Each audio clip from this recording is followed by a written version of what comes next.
Welcome to our Halloween haul 2025.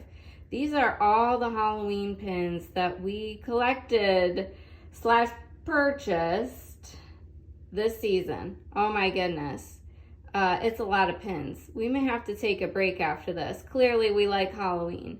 And not all of these pins were actually part of this year's specific Halloween releases for 2025, but they are the ones that we acquired. So here we go. I did get a couple of open edition Halloween pins. I think the Stitch one is very cool. I'm starting to move away from the pins with the big bubble elements, but this one seems to be pretty minimal. Like, I don't think it's gonna incur any damage in a book or anything. So I'm very happy about that. And it's just a very unique pose for Stitch. So happy to have that one. Also very happy to have the Muppets pin for Halloween this year. That one sold out not as quickly as I thought, but it's pretty much gone now, and I don't think any more are coming back.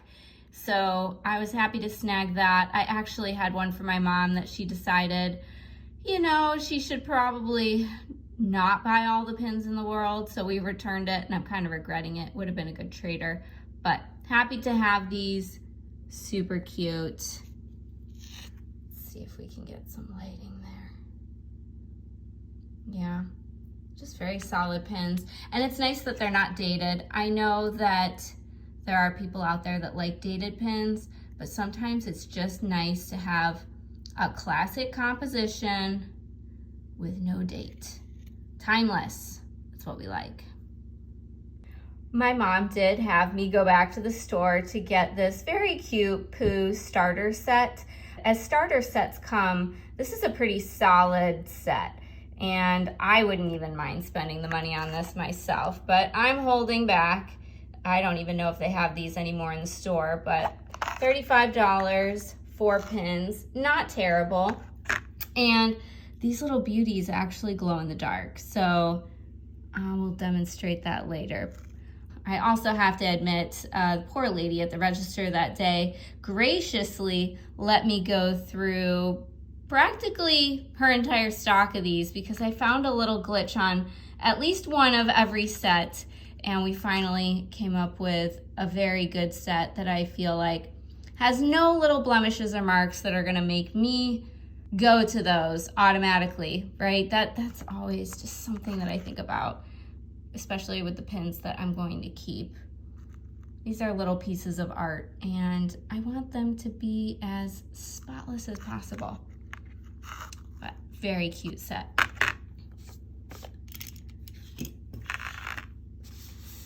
Another request of Mama is the Hocus Pocus Halloween Countdown. This is a pretty substantial size. I would say kind of between mini jumbo and jumbo size. I'm not a huge fan of the countdowns. I've gotten a couple before. It's very tricky to get the numbers to line up usually. So sometimes they're more of a hassle than they're worth, but this is a solid design. I do like it. I have not seen the second Hocus Pocus yet, so I'm not feeling too attached, but I love the first. Definitely a fan. This one retailed in the parks for $40. Not terrible, but they're getting up there, and I heard the prices are increasing again, so stand by for that. But there you have it, Hocus Pocus in all of its glory, the magic book. Now this, I didn't even realize this was coming out, this Build-A-Pin Jack and Zero set with the special Haunted Mansion Castle backer pin. I did learn after taking a glance at the other Build-A-Pins that not all of them come with that backer background pin. So this is pretty cool. A little bit heftier in price than I was anticipating, but 3 pins, what are you gonna do? $35. Now, you can mix and mingle these different characters from the different Build-A-Pin sets on the different backgrounds. Again, you've got a few different castle choices out there, including this one. So you can put your characters on whatever background you prefer that day, put it on display, change it up for the holidays. That's kind of cool. I will say, I was not intrigued by the Build-A-Pins. They are fairly nice, very good quality. I liked the Three Fairies one. I was tempted by the Stitch, the Lilo and Stitch one, probably because there was only one left in the store at the time that I was looking. So the FOMO bias was there for sure, but I let one of my friends snag that instead. I'm not going to build these out. I think they're a little bit pricey, not typically the style of art that I'm looking for, but I do think this is really cute. A very nice looking Jack. I love Zero. I am currently whittling down my Nightmare Before Christmas collection. It's not huge, but I do have some decent ones, and I may decide to start just focusing on Zero. He's a solid character. I love him. Great sidekick, and I think that would just be a very nice playful display to put out at some point. And if you're not sure how these Build-A-Pins work, they are fully loaded with 5 pin posts, one for the actual backer castle mansion, if you will, and 2 each for the pin-on-pin, which normally for a pin-on-pin pin, it's just secured to the backer pin, but these are in fact separate. And this is limited release. It's got the little cubic zirconian Mickey there and our Nightmare Before Christmas stamp as well. And it says limited release. Oh, does it say edition size? Let's take a look. Limited release. Oh, and then it's in French, it looks like. Snazzy. Here it is without the little Mickey stoppers. You can lift this right off. It's its own separate pin, and you can put characters from the other Build-A-Pins right in there. Share backgrounds, set up little photo ops for them, however you want to do it.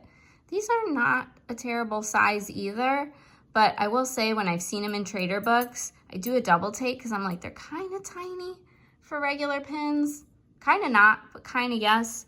And so it's not something that I would trade for personally without the full set. So I think it's going to, the value for me is in having the completed set. And again, I'm not gonna go Build-A-Pin crazy, but I thought this one was pretty special to have, especially that it's limited release. Nightmare Before Christmas, which is one of my OG collections. It's got a good Zero in it and a beautiful special background piece. This one are Fairy Tale Moments, Nightmare Before Christmas. Oh my goodness, very excited to snag this, trying to complete this set. Only a few away and really only missing one of the currently released pins right now, at least of the Fairy Tale Moments that have come out in the US. So I'm proud of what I've accomplished thus far, given how challenging it has become to snag these pins, even when you go in person. It's crazy. The madness is real. Now, while this is not released specifically with the Halloween open editions or anything, we will always associate Nightmare Before Christmas with Halloween. So had to include this guy, especially because he came out in October. And I will note as well, this is retail $25 pin, with a limited edition size of 2,500 with the official cubic zirconian Mickey on the back and the Nightmare Before Christmas stamp. So heavy duty, highly sought after, this collection. Very exciting. Now this pin has been out for a while, is my impression. In Disneyland Paris, I was not able to find really any of the good pins or pins that I typically think of when I think of Disneyland Paris pins when we were in France a few years ago. So I finally found someone who was traveling over with a bunch of Disneyland Paris pins, last month, and snagged this guy for 20 bucks. I thought that was pretty good, given the fact that it's probably going to be retired by the time I ever make it back over to France. I have other places I want to go before I start doubling back, but this is just such a cool pin. I am sad that we were not able to ride Phantom Manor, because this is in fact a Phantom Manor inspired pin and not necessarily Haunted Mansion from Walt Disney World, but same concept with the singing bus from the cemetery scene. I'm a big Stitch fan. I have a huge Stitch collection, and he needs to be a centerpiece in an upcoming framed Stitch display.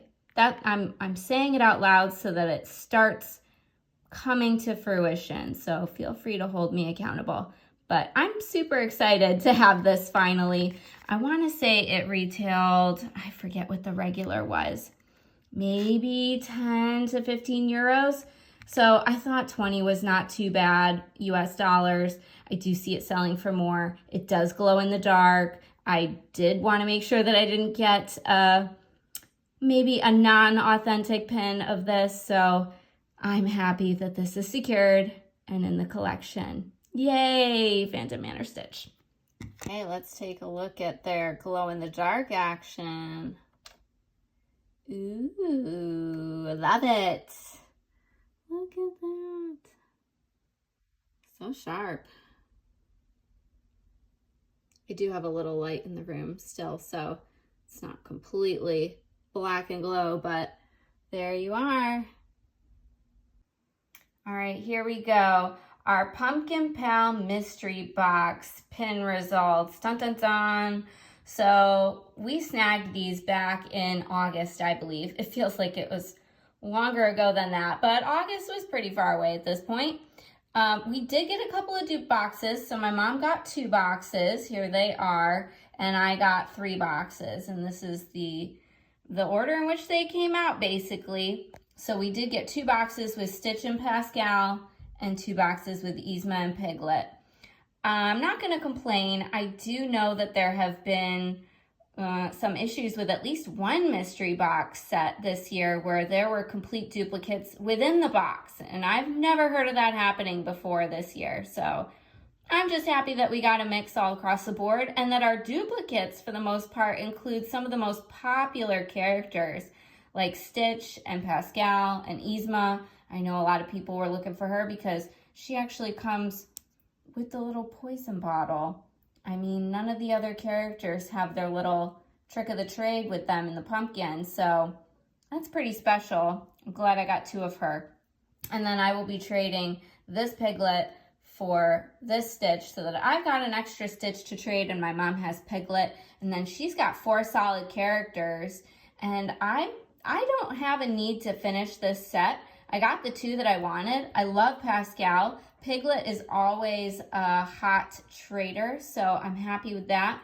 And yeah, we'll just see what kind of magic we can make for people and helping them complete their sets and see what we get in return. But let's take a closer look. There's Stitch. So cute. There's Stitch. He's adorable. This is a nice pose. This isn't one of those overused poses, but it's very nice and classic.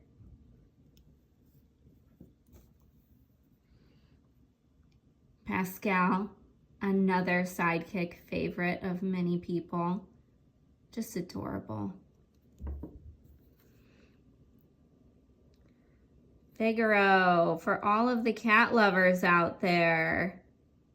This will be popular whether people are collecting the set or not. Piglet. Pooh is just such a hot commodity right now. So any of the Winnie the Pooh characters I feel like will do well in a trading book. Yzma. Gosh. So mischievous. What a little personality. And I love that she comes with a little extra something there. And then here was the box that they were in. Pretty unique. They've started doing some more unique boxes for some of their sets. I do like the little hexagon, and they have the images of all of the characters on the side. So the ones that we missed out on were Percy, Miko, and Lucky, which I'm okay with that. I don't need them. I love the ones I have. They will definitely fit somewhere or be awesome traders. Each box was selling retail for $23. And everyone who was not able to snag them in the parks was very excited to get them online if they could. So I'm happy that we did that. I don't do all the sets, but this was a fun one for sure. Okay, bonus round. I forgot I had also picked these up over the last few weeks, and they qualify as Halloween, fall, festive, even Christmas, but definitely Nightmare Before Christmas falls into the Halloween category. So had to include, and they came out with 4 limited edition pins. These are all at, I believe, $23 each. We've got Santa with lock, shock, and barrel, a classic couples portrait, if you will, of Jack and Sally. A nice moment capturing Jack looking into the Christmas lights, and Zero asleep underneath the Christmas tree with the presents. Just want to show these 2 that I bought together side by side because I got one for a friend as well, and I noticed that the little stamp on Zero's nose, that pumpkin face, I don't know if it's focusing for you, but it's facing forward on the left one, and it's kind of tilted facing him on the right one. So it's just another sort of quality control situation here. We've seen quite a few examples of where that definitely has room for improvement this year on some of the pins that have been released, but not terrible. At least you can kind of tell, and it's not too blobby, that it's a little jack-o'-lantern smile. But I don't know, you let me know if you picked up these 2 pins, which one you would prefer. Also, in flavor with the holiday season upon us, I did pick up the Autumn 2025 Stitch and the new open edition Chip 'n Dale with the cornucopia and autumn leaves. I don't typically buy too many open edition pins anymore, but this one was just so cute and a great design, very colorful.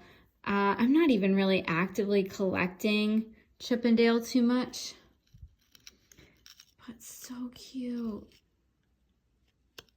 It's just a great composition. And then Stitch, oh my goodness, I'm a Stitch collector, so I needed this one. And he's just jumping into the leaves. He's got this little tilting function. So had to get that. Limited release, open edition. Very happy to have these in the Halloween Fall Pin Haul. Thank you so much for watching. I hope you guys enjoyed. We truly love Disney pins, and as you can see, we have a soft spot for the autumn, fall, Halloween season. So very excited to share that with everyone and spread a little joy. If you liked this video and want to see more just like it, or you have requests for certain types of collections or pins to show off, I've got plenty in stash, and I actually hope to do a video on kind of all of our Halloween pins at some point, in addition to all the different collections that I've built up over the years. So stay tuned for more. Thanks again for tuning in, and we'll catch you in the next one. Ooh, happy Halloween from Zero.